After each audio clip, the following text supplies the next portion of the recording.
Life को लेकर के अपने जीवन को इस बिजनेस में कैसे शुरुआत हुआ, इन सारी बातों के साथ में हम चाहेंगे कि आपका वेलकम है, स्वागत है आज के जूम सेशन में। प्लीज वेलकम मैम आपका आज के जूम सेशन में। थैंक यू मनोज सर, इतने मान सम्मान से बुलाने के लिए बहुत बहुत धन्यवाद। क्योंकि मेरी जिंदगी का मुझे ये लगता था कि एक हाउसवाइफ की जिंदगी ना घर से शुरू और घर में ही खत्म हो जाती है, पूरा जीवन वो घर में लगा देती है, लेकिन उसकी कहीं भी कोई मतलब जैसे दुनिया से चले गए तो नाम खत्म। मुझे ये लगता था कि कुछ तो ऐसा करके जाना चाहिए कि थोड़ा तो वो हमारे जाने के बाद लोग याद करें, लेकिन ऐसा कोई रास्ता नहीं था। सचमुच ये दिली इच्छा होती थी कि किसी की हेल्प करें, लेकिन फ्रेंड्स जब खुद की हेल्प नहीं हो पाती है तो किसी की क्या हेल्प करेंगे? जो अपने पास है वही तो किसी को देंगे। तो एक हमारी जिंदगी में जो डायरेक्ट सेलिंग आया, बहुत क्या बताया, उसकी तारीफ में जितना कहें वो कम है। अभी मैं इस टाइम आप देख रहे होंगे, क्योंकि मैं एक सिंपल हाउसवाइफ हूँ। डायरेक्ट सेलिंग से पहले हमें बाहर की ज्यादा कोई नॉलेज नहीं थी। हम वो ऐसे कुएं के मेंढक थे जो घर में ही सूरज निकलता था और घर में ही सूरज छिप जाता था। तो कैसे इस डायरेक्ट सेलिंग में आए, मैं थोड़ा सा ना स्लाइड के जरिए आपको दिखाती हूँ। अगर मेरी स्क्रीन शो हो तो बता दीजिएगा।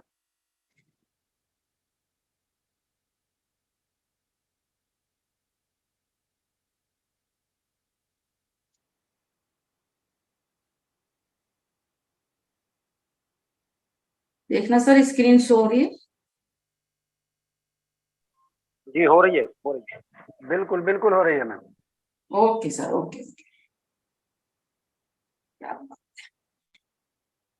चलिए, तो फ्रेंड्स मेरा नाम बीना शर्मा और मैं वीकेंड में ब्लैक डायमंड। बहुत दिन हो गए हमें हाउसवाइफ फ्रेंड्स, हाउसवाइफ की जिंदगी घर से शुरू घर में ही खत्म हो जाती है, कुछ नहीं मिलता। कई बार हमने ऐसा देखा है कि जैसे हमें कहीं जाना होता है तो हम काम को जल्दी खत्म कर लेते हैं, और जब कहीं नहीं जाना होता है तो वो पूरा दिन उसी घर के काम में लग जाता है। क्योंकि जिंदगी का कोई टारगेट नहीं होता ना, कोई लक्ष्य नहीं होता कि आज मुझे क्या करना है। एक हाउसवाइफ इस बात को ज्यादा अच्छे से समझ पाएगी कि जब हमारा काम 2 बजे 3 बजे तक खत्म होता है, अगर हमें कहीं 10 बजे भी निकलना होता है तो हम सारा काम करके चले जाते हैं। फ्रेंड्स ऐसी ही मेरी जिंदगी चल रही थी। ज्यादा पढ़े लिखे नहीं है, धीरे धीरे आपको सब पता चल जाएगा जैसे जैसे हम आगे बढ़ते जाएंगे। मेरा जन्म जो राजस्थान के एक छोटे से गांव नीमराना, आज तो बहुत अच्छा गांव का नाम भी और गांव भी बहुत अच्छा हो चुका है। लेकिन जिस टाइम हम छोटे थे उस टाइम ज्यादा कुछ सुविधाएं नहीं थी।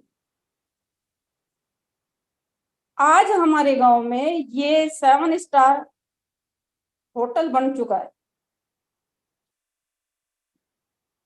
एक इतना अच्छा टूरिस्ट पैलेस है कि लोग पूरे भारत से क्या बाहर से भी लोग आते हैं। फिल्में बनती हैं यहाँ पे, जैसे मेजर साहब है उसकी शूटिंग यहीं से हुई थी। लेकिन जब हम बड़े हुए उस टाइम ऐसा कुछ नहीं था, अपना सीधा सा रूटीन था कि सुबह उठे, खेत में गए और वापिस आने के बाद, क्योंकि गांव में पहले ऐसे ही था कि 10 बजे से पढ़ाई शुरू होती थी, 10 से, तो खेत से आए घर में और बस पढ़ाई की। पढ़ाई में भी ज्यादा अच्छे नहीं थे, पढ़ाई में इतने ज्यादा टैलेंट नहीं था, बस अपने घर के काम में और खेती में ऐसे ही लगे। तो 8वीं तक पढ़ाई की, ज्यादा पढ़ नहीं पाए। घर वालों ने भी कुछ ज्यादा जोर नहीं दिया, क्योंकि घर वाले भी उसी बच्चे पे ज्यादा जोर देंगे ना जो पढ़ने वाला है। हमें ज्यादा इंटरेस्ट था नहीं, बस काम चलाओ। तो 8वीं तक पढ़ाई की, लेकिन मन में ये रहता था कि कुछ ना कुछ करना चाहिए। गांव में भी ऐसा नहीं है, बहुत सारी जो हमारी फ्रेंड थी उनके साथ एक तरह से उस टाइम भी हम आज सोचते हैं कि उस टाइम भी लीडरशिप क्वालिटी थी तो सही, उस ग्रुप को हम हैंडल करते थे। कहीं भी दूर जाना होता, गांव में क्या होता है, एक गांव से दूसरे गांव में काफी दूरी का फासला होता है।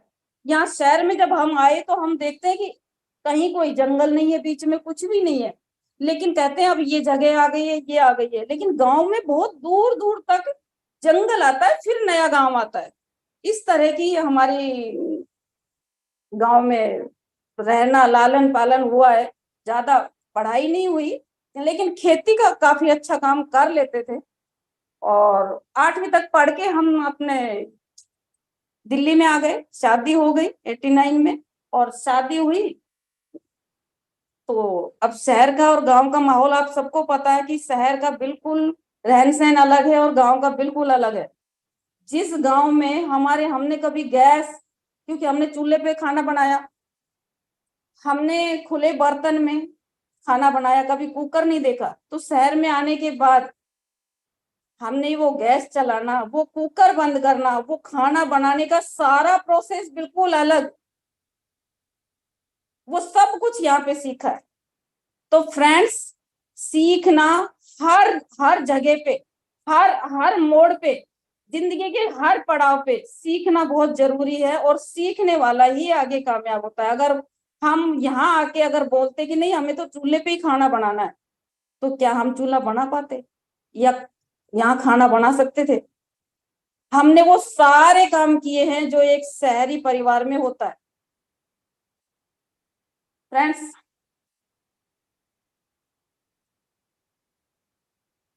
उन्नीस सौ 90 में बेटे का जन्म हुआ, और जब बेटे का जन्म हुआ तो कोई ऐसा नहीं, घर में हम ही बड़े थे। वैसे हमसे बड़े दो और हैं, मेरे हस्बैंड के दो भाई बड़े हैं, दो छोटे हैं, लेकिन जिन लोगों के बीच में मैं रहती थी, जिन परिवार में मैं थी, तो उसमें हम ही बड़े थे घर का काम करने वाले। तो छोटा बच्चा था साथ में, लेकिन पूरे घर का काम। और आपको पता ही है कि इच्छा थी कि कुछ ना कुछ करना है। तो गांव में भी ज्यादा पढ़े लिखे नहीं थे, यहाँ आके और हमने थोड़ा सा पढ़ाई लिखाई की। तो घर का पूरा काम करने के बाद, यहाँ तक कि रेडीमेड हमारे यहाँ बहुत सिलाई होती थी पहले। आपको बताइए, अगर आज आप सुनेंगे तो बहुत अजीब लगेगा।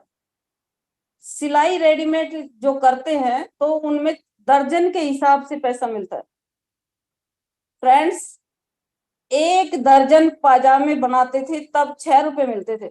1 दर्जन यानी कि 12 पजामे आप तैयार करेंगे, जो जेंट्स लोग पहनते हैं कुर्ता पजामा, पजामा जो तैयार करते थे 12, उसमें 6 रुपए मिलते थे। तो फ्रेंड्स, मेरे दिल में ये इच्छा थी कि अगर हम किसी और के मेहनत कर रहे हैं, उससे अच्छा अगर खुद को कुछ करना आए तो ये अपनी मेहनत अपने ही पास रह जाएगी। फ्रेंड्स, शुरू से काम के बारे में बहुत सोचा और करने की भी कोशिश की, लेकिन ज्यादा कामयाबी नहीं मिली। 1995 में, क्योंकि हमने बहुत साल तक रेडीमेड सिलाई की। एक एक जो बासमती चावल के थैले आते हैं ना, उस पे 3-3 सिलाई होती है, और वो शायद कोई 15 रुपए के 100 या 30 रुपए के 100, 35 रुपए के, क्योंकि हर सिलाई के हिसाब से उनके पैसे अलग अलग होते थे, लेकिन होते थे 100 में ही।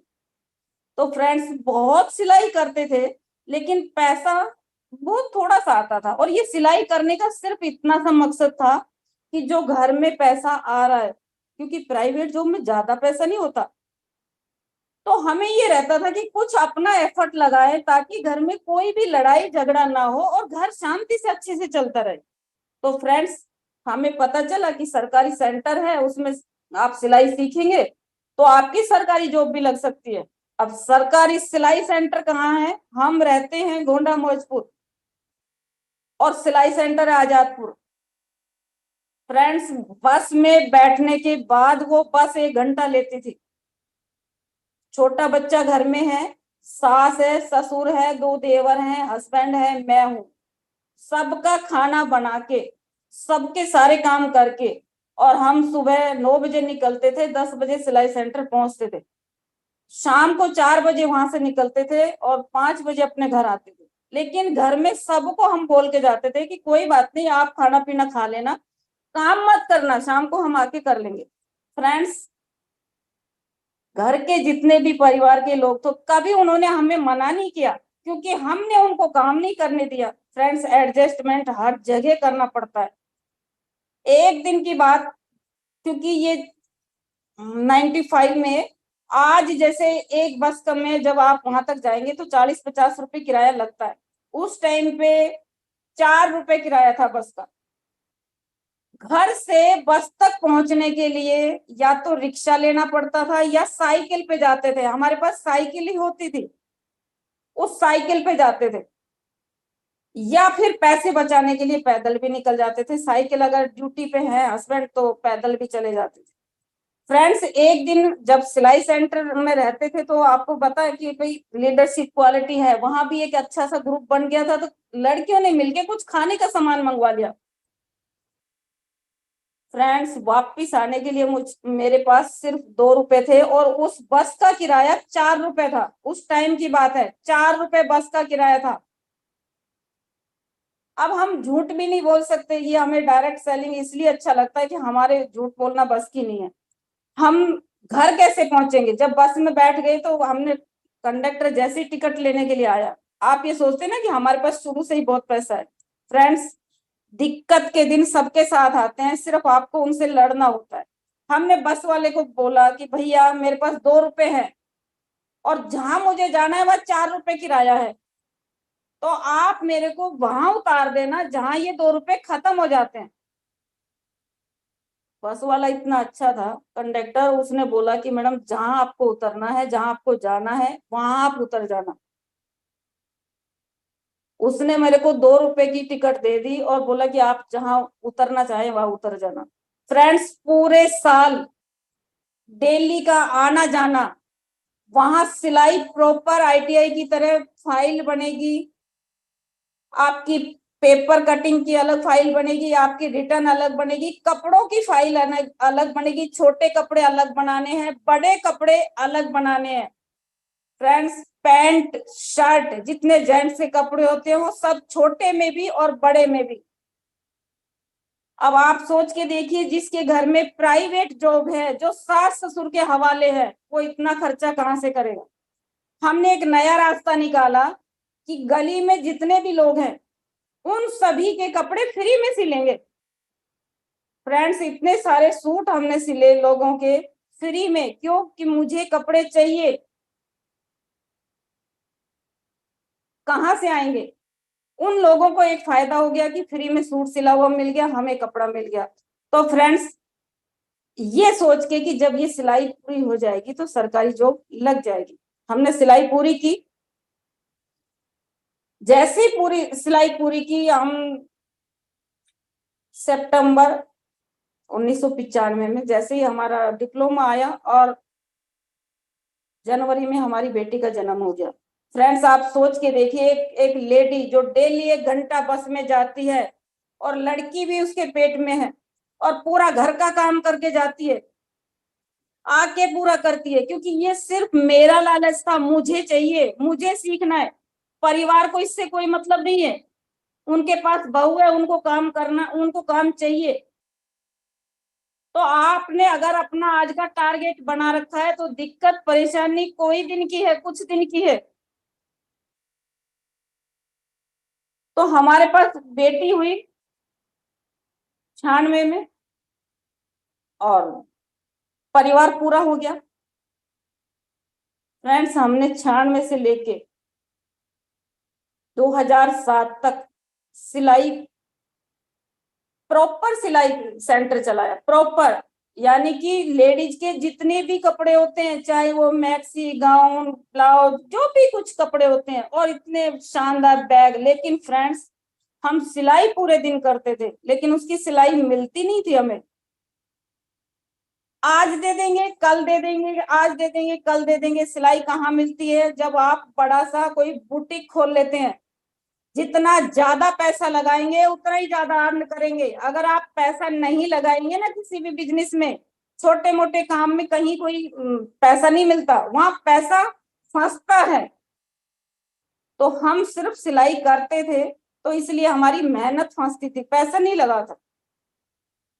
हमारे पास 15 से 25 लड़की, क्योंकि लड़कियां कम ज्यादा होती रहती थी, हर लड़की 100 रुपए देते थे हमें, और पूरे महीने उसको सिलाई सिखाते थे। फ्रेंड्स, ये हमने 10-11 साल सिलाई सेंटर चलाया प्रॉपर। लेकिन बस जो रेंट निकलता था कमरे का, थोड़ा बहुत कभी घर में आता था, बाकी लेडीज उल्हाना देने के लिए घर पे आती रहती थी। कहीं किसी का ये छोटा हो गया, कहीं किसी का ये बड़ा हो गया, इसको टाइट कर दो, इसको लूज कर दो। फ्रेंड्स, हर जगह मेहनत है, कोई ऐसी जगह नहीं है जहां मेहनत नहीं करनी पड़े। कहीं भी इजी, कोई भी काम इतना इजी नहीं है।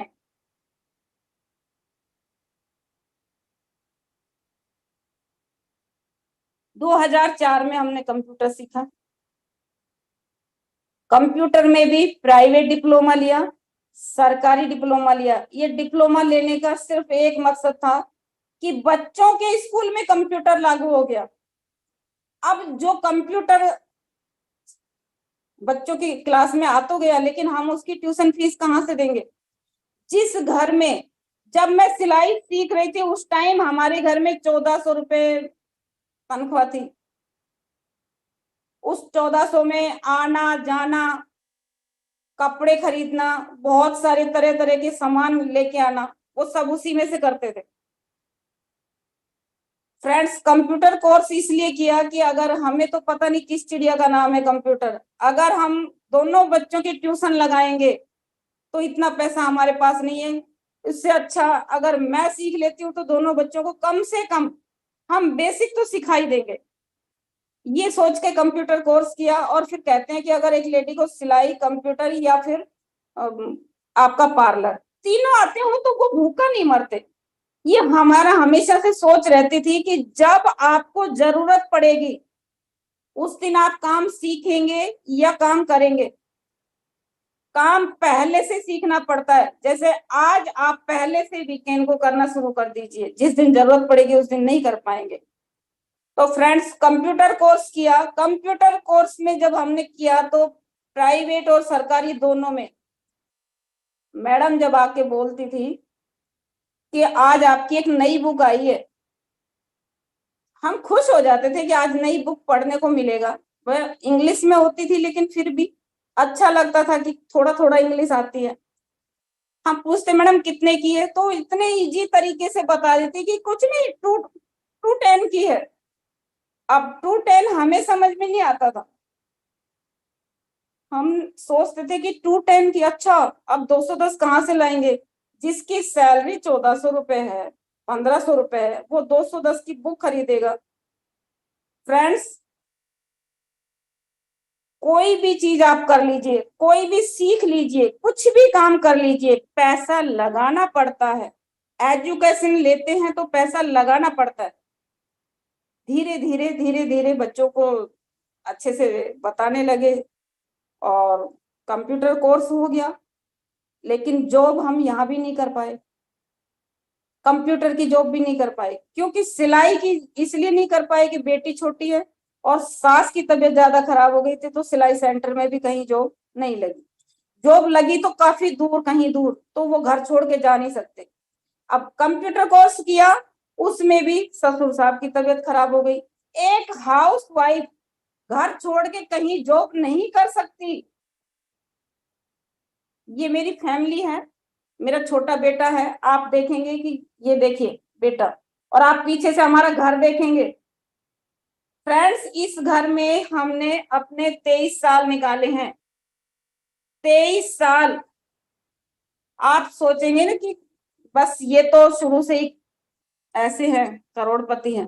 फ्रेंड्स, हर कुछ करना पड़ता है, किसी ना किसी को तो फैमिली में से करना पड़ता है। ये जो आप घर देख रहे हैं पीछे, जिस पे पलस्तर नहीं है, हम 23 साल इसमें रहे हैं। 23 साल के बाद 2013 में हम यहाँ से निकले हैं, 89 में आए थे। और मेरा पूरा परिवार आप देख रहे हैं, 2 बच्चे हैं, हस्बैंड है, ससुर हैं। हमारा घर बहुत अच्छे से चल रहा था। फ्रेंड्स, जब कहते ना कि जब एकदम अच्छा स्मूथली चल रहा होता तो भगवान का कुछ नहीं पता होता।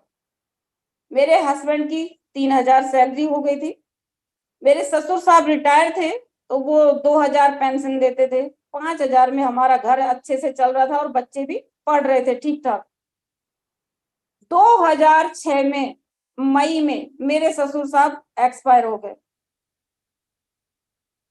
तो फ्रेंड्स, हमें ऐसा लगा कि आप जिंदगी खत्म। 3,000 में हम इन बच्चों को पढ़ा लेंगे या हम खा लेंगे इनकी फीस, इनका आगे की जो आपकी किताबें बढ़ रही है, आपकी ड्रेस बढ़ रही है, कपड़े बढ़ रहे हैं, लेकिन तनख्वाह तो नहीं बढ़ेगी। फ्रेंड्स, सच बताएं आपको कि हमारे 20 दिन तक बुखार, सोच सोच के बुखार उतर जाता, दवाई ले आते, फिर ध्यान आता कि अब कैसे होगा, अब 3,000 में हम करेंगे कैसे। जो सिलाई सेंटर था, जब हमारे ससुर साहब जिस रूम में रहते थे, जिस कमरे में रहते थे, वो खाली हो गया। हमने सिलाई सेंटर एक रेंट पे ले रखा था, 800 रुपए महीना। तो हमने सोचा अब ससुर साहब है नहीं घर पे, लोग लगा के जाना और अच्छा नहीं लगता, घर में ही खोल लेते तो ज्यादा अच्छा है। जैसे ही हमने घर में सिलाई सेंटर शुरू किया,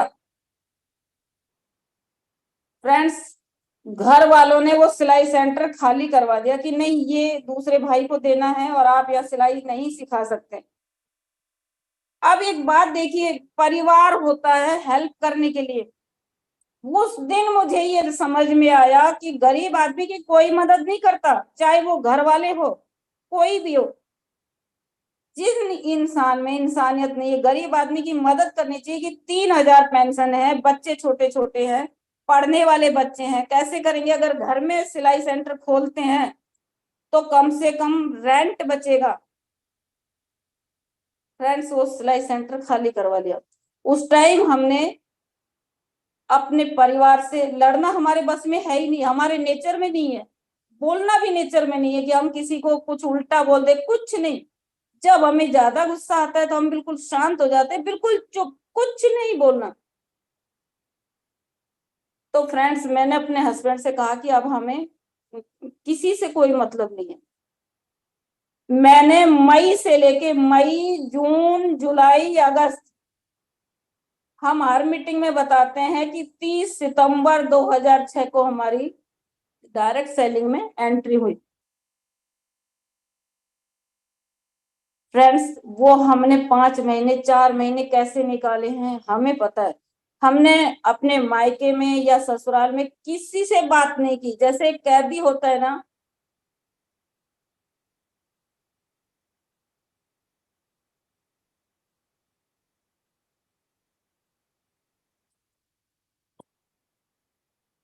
बहुत ज्यादा कष्ट के दिन थे फ्रेंड्स। उस टाइम पे हमारे घर में जब अखबार आता था ना, तो हम अखबार पढ़ते थे, क्योंकि उस टाइम पे ज्यादा मोबाइल वगैरह नहीं होती।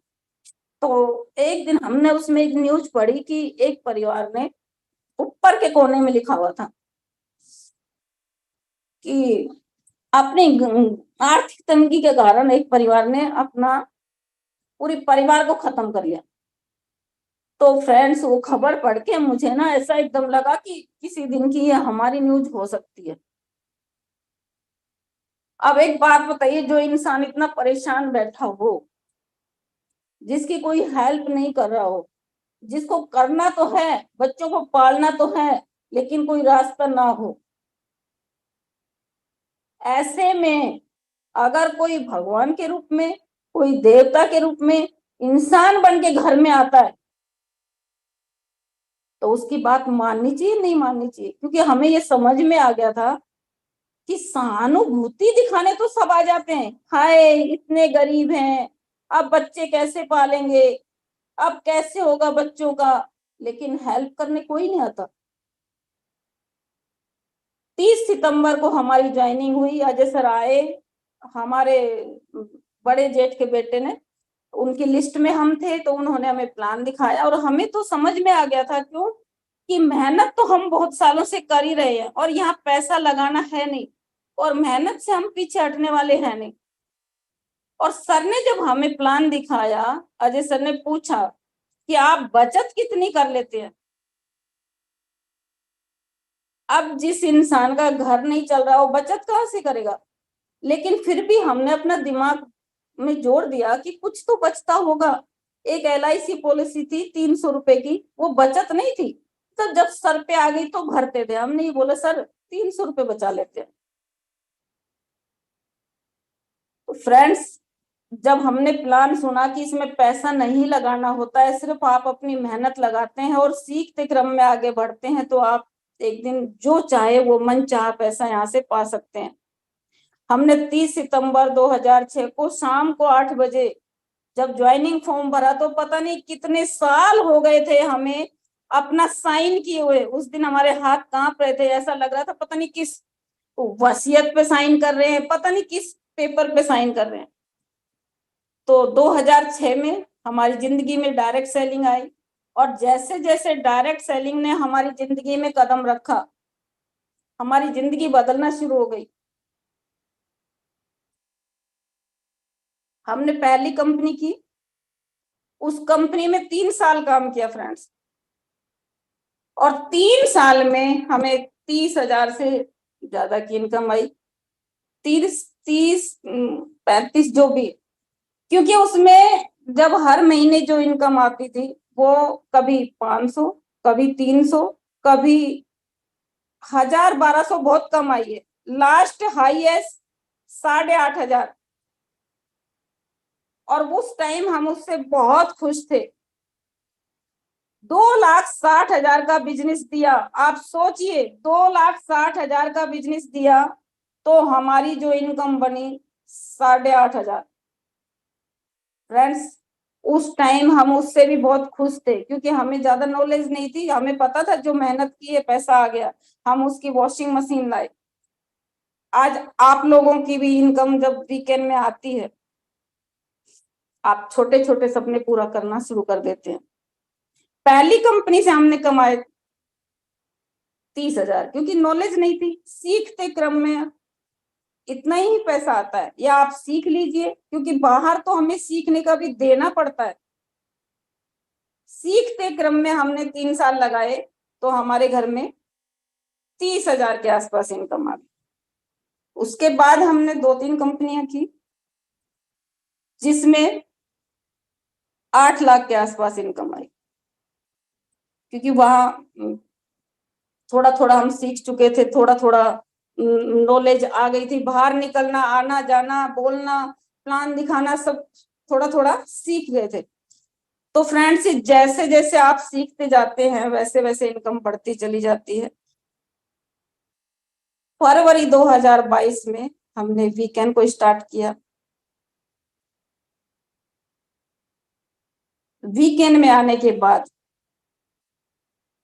हमारा पहले महीने का पे आउट 62,328। फ्रेंड्स, ये 62,000 आपको पहले महीने का दिख रहा है, लेकिन पीछे कितने महीनों से, कितने साल से जो हमने सीखा वो नॉलेज यहाँ पे लगाया।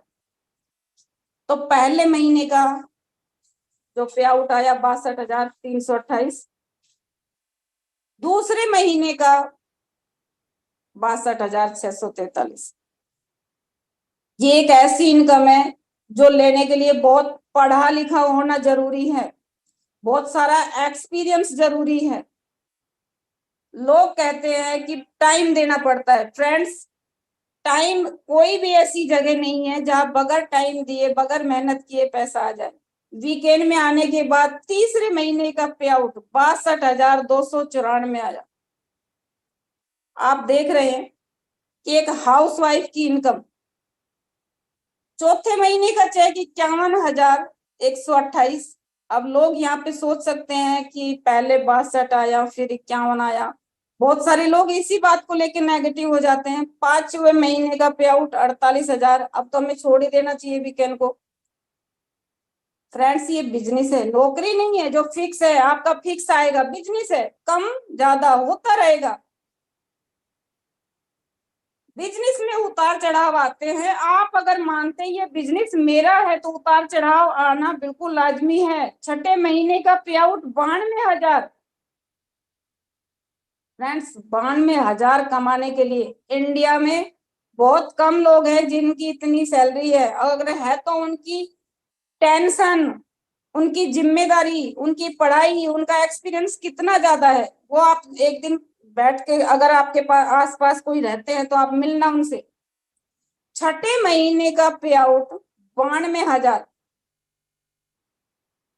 फ्रेंड्स, ये मेरी एक दिली इच्छा थी जो मेरी यहाँ आके पूरी हुई है। 2006 से लेके 2022 मेरी इच्छा थी कि जैसे जैसे हम धीरे धीरे मीटिंगों में जाते रहे, सीखते रहे, तो हमें ये था कि 6 डिजिट इनकम होना बहुत जरूरी है। फ्रेंड्स, 7वें महीने का पे आउट 1,13,818। ये वो इनकम है जो बहुत सालों से हम इच्छा कर रहे थे कि ये इसके लिए कुछ भी करना है। हमने कभी बहाने नहीं लगाए, क्योंकि हमें तो सीखना है। हमारा टारगेट था कि अपने परिवार की सपोर्ट करना।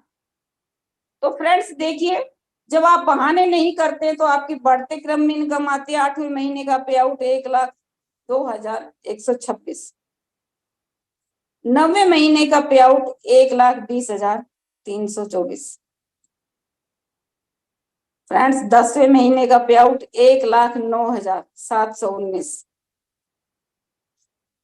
ये इंडिया में नहीं मिलती। 1 लाख प्लस की इनकम इंडिया में नहीं मिल सकती। बाहर विदेश में तो झाड़ू पोछा बर्तन जो भी खाना बनाने वाला किसी को भी मिल जाती है, लेकिन इंडिया में 1 लाख प्लस की इनकम लेने के लिए बहुत पढ़ा लिखा होना जरूरी है। 11वें महीने का पे आउट 1,25,584। 12वें महीने का पे आउट 1,54,801 रुपये। फ्रेंड्स, ये वो इनकम है जो बहुत चुनिंदा लोग लेते हैं, बहुत चुनिंदा लोग लेते हैं। और ये तो पे आउट बस बहुत ही शानदार है। 13 महीने का पे आउट 1,80,789। 14 महीने का पे आउट 1,41,829। 15 महीने का पे आउट 94,670। फ्रेंड्स, टोटल इनकम हमारी यहाँ से आई है 15,22,559। अगर हम वीकेंड में नहीं होते, 15 महीने तब भी निकलते, और वीकेंड में आए और मेहनत की, लगन से लगे रहे, तो ये 15 लाख रुपए हमारे घर में आए और घर अच्छे से चलता है। और एक खुशखबरी की बात और भी बता दे, आज हमारा 16वां पे आउट आ चुका है। उसको लगा के हमारी टोटल इनकम होती है 16,10,000। 16 महीने की 16 लाख। फ्रेंड्स, हर महीने की आप कम ज्यादा कितना भी पे आउट आया हो, लेकिन अगर आप देखें तो हर महीने की 1 लाख रुपए महीना पड़ रही है। ये सिर्फ डायरेक्ट सेलिंग में ही हो सकता है, उसमें भी वीकेंड। मेरी जो फैमिली है, फैमिली में इनकम आप देखेंगे, मेरा बेटा काम करता है, मेरा बेटा जॉब करता है, उसने MBA किया हुआ है, 6 साल का फ्रेंच डिप्लोमा किया हुआ है। वो नहीं पता उसके क्या क्या लेवल है, कई सारे लेवल होते हैं। उसके बाद भी आज भी वो क्लोजिंग कर रहा है। 3 तारीख तक उसकी क्लोजिंग होती है। कल संडे था, कल भी उसने काम किया है। और उसकी जो सैलरी है वो 38-40 के हिसाब से आती है, 40 से ऊपर नहीं आती। अगर इंसेंटिव लगा हो तब आती है। पूरे 8 घंटे काम करता है, पूरे महीने काम करता है, क्लोजिंग में एक्स्ट्रा काम करता है, पूरी रात जग के काम करता है। फ्रेंड्स, हमने इतनी दिक्कत देखी है तो हमें वीकेंड में दिक्कत नजर नहीं आती, क्योंकि जब वो बेटा मेहनत कर रहा है, वो भी तो पैसा कमाने के लिए काम कर रहा है। मेरे हस्बैंड 27-28 साल से एक ही कंपनी में जॉब कर रहे हैं और आज 20-25 हजार से ज्यादा सैलरी नहीं है। अगर अभी वो 2 महीने ना जाए ड्यूटी पे 27 साल के बाद भी, तो सैलरी नहीं मिलेगी। और आप और हम सोचे कि वीकेंड में आए, दो महीना 6 महीने काम किया जी, कामयाबी नहीं मिली। कामयाबी तो कहीं भी नहीं मिलती, मेहनत से लगातार काम को करना पड़ता है। काम करते हैं तो कामयाबी मिलती है। मेरी पूरे परिवार की जो टोटल अगर मैं देखती हूँ इनकम, हस्बैंड की और बेटे की, जबकि हस्बैंड भी, उन्होंने बीए कर रखा है, ग्रेजुएशन है, मैं मुश्किल से 12th पास।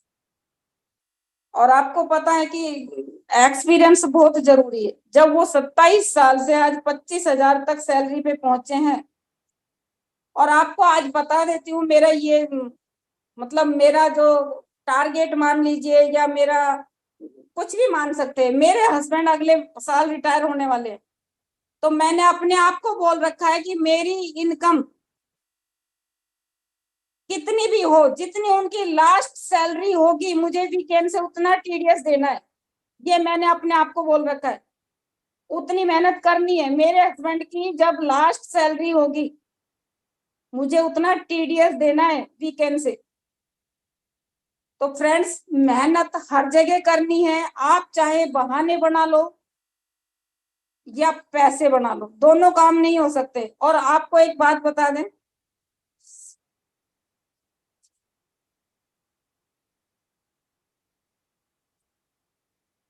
स्क्रीन से बाहर आते हैं फ्रेंड्स।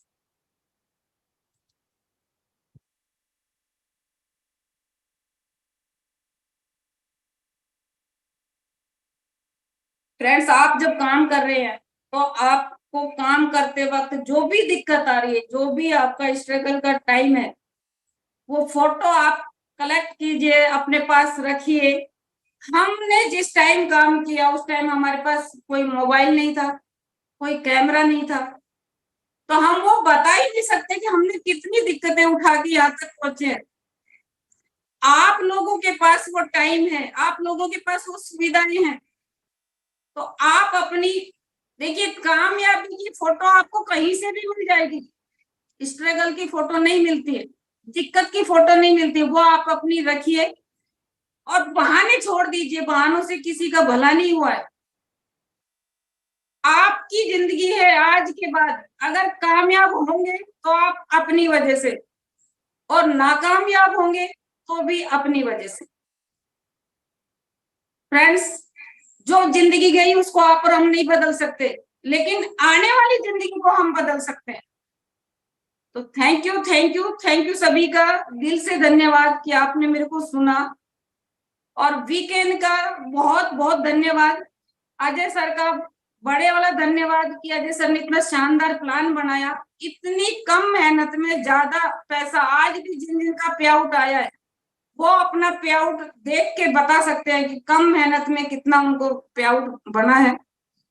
तो बहुत बहुत धन्यवाद दिल से, और पूरी टीम का दिल से धन्यवाद, पूरी टीम का तहे दिल से धन्यवाद, क्योंकि अकेले का बिजनेस नहीं है। हमें, जब हम शुरुआत में सबके साथ जुड़े, अगर हमें सर ने बोला है कि प्रोडक्ट खरीदना है, फ्रेंड्स, एक बार हमें नॉलेज मिल गई मीटिंग में, सर के बोलने के बाद आज तक का रिकॉर्ड है, हमने कभी मौका नहीं दिया। मतलब हमें लगता ही नहीं था, कोई भी नया प्रोडक्ट आता हम पहले अपने घर में लेके आते थे।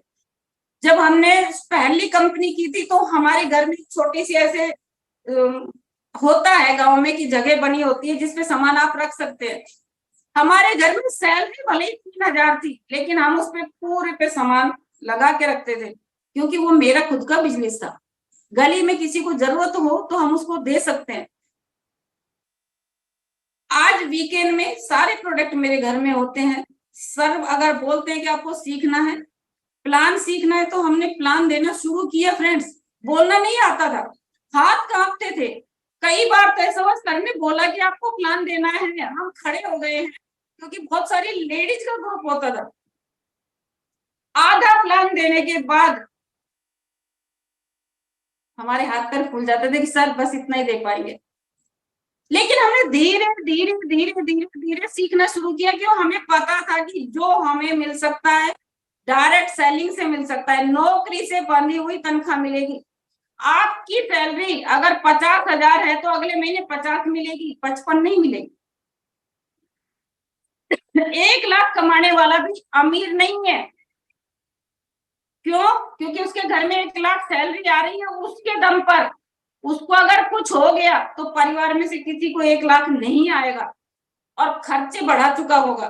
लेकिन वीकेंड में अगर आपका चेक 10,000 का बढ़ने लगा है, 20,000 का बढ़ने लगा है, तो आपकी मेहनत से नहीं, पूरी टीम की वजह से आ रहा है।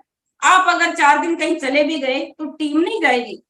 तो इसीलिए टीम को एजुकेट करना है और मीटिंग में बने रहना है, क्योंकि ये हमारे जैसे बोलते हैं कि ये वो बिजनेस है जैसे कि कोयले की भट्टी होती है, अंगीठी होती है, हम गांव में सिगड़ी बोलते हैं उसको, उसमें कोयला आप डाल दो, एक कोयला अगर बाहर गिर गया तो फ्रेंड्स तो थोड़ी देर में काला पड़ जाता है, लेकिन उसको वापस ला के अगर आप अंगीठी में डाल देते हैं तो फिर से लाल हो जाता है।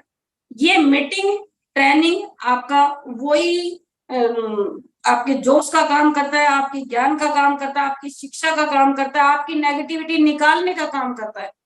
तो मीटिंग में ऐसे आते रहिए अगर सचमुच आपको अपनी जिंदगी को सुधारना है। तो फ्रेंड्स यही कहेंगे, हमको हमेशा एक बात बोलते हैं कि गरीब घर में पैदा होना ये बुरी बात नहीं, आपके हाथ में नहीं है, लेकिन ऐसा प्लान, ऐसी कंपनी, इतने अच्छे प्रोडक्ट, इतने अच्छे आपकी मैनेजमेंट, आपके सीएमडी, आपकी पूरी टीम, आपके सीनियर अपलाइन, उसके बाद भी आप गरीबी में अगर हमारी मौत होती है ना तो वो बहुत शर्म की बात है। तो मुझे गरीबी में सचमुच नहीं मरना, इसलिए मुझे जितनी मेहनत हो सकती है वो मैं पूरा करने की कोशिश करती हूँ। और अच्छा पूरी टीम का सहयोग मिला और अच्छे अपलाइन का सहयोग मिला, जिसकी बदौलत आज मैं यहाँ पे हूँ। सभी का दिल से धन्यवाद। Good weekend achieve anything. Thank you, thank you, thank you सभी का। Thank you, thank you Manoj sir.